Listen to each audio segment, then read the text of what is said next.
Alors maintenant, tu nous parles de catch ou quoi? J'ai rêvé quand tu voulais me parler de ce film.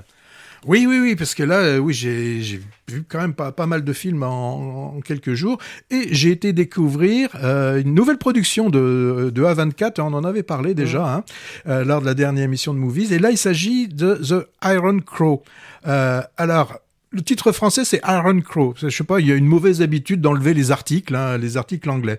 Donc, on peut traduire par l'étau de fer, les griffes de fer. En fait, il s'agit d'une prise de catch qui est inventée par le patriarche lui-même, catcheur, et donc qui invente cette prise. Alors, oui. Le patriarche. Le patriarche, mais parce que c'est un homme, il y a un homme qui va avoir 5 enfants, 5 garçons, et un catcheur. Et je crois d'ailleurs c'est pour ça que t'as pas été voir le film. Dès qu'il voit des hommes musclés, ça lui fait un peu peur. Alors c'est d'après une histoire vraie. Bon, juste petit aparté, les marketeurs ils t'ajoutent toujours histoire vraie quand l'histoire est tellement étonnante que si on rajoutait pas cette mention, les spectateurs penseraient que le scénariste il a perdu tout le sens commun.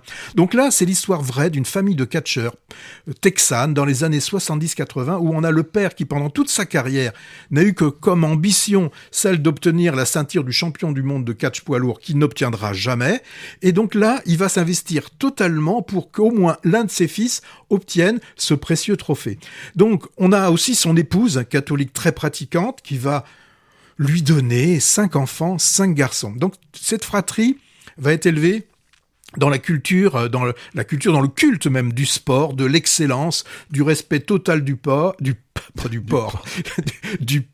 Ils devront tous obéir corps et âme à ce patriarche qui n'a à aucun moment ne saura en tout cas nous montrer la moindre étincelle de bienveillance, et ne parlons même pas de compassion, et j'ose même pas parler de tendresse pour ces garçons. La mère, elle aussi, elle est assez bizarre, elle reste imperméable aux appels de ses fils. Il faudra qu'il y ait quand même une 4e tragédie pour qu'elle réagisse. Alors, c'est un film, c'est sûr, sur la toxicité paternelle exercée par donc ce père à l'encontre de ses enfants.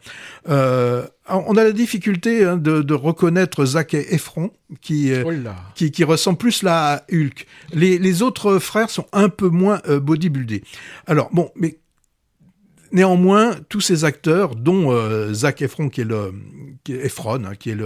principal interprète, savent apporter de l'émotion dans ce film, où je pense que quand même, les non-amateurs de catch dont je fais partie, ils trouveront quand même leur compte.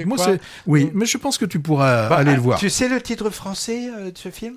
Crétin sous créatine. Non, disons que la bande-annonce que j'ai vue m'a évoqué une famille de catcheurs bodybuildés, avec Zac Efron gonflé à l'hélium, et moi, ça m'a suffi. Bon.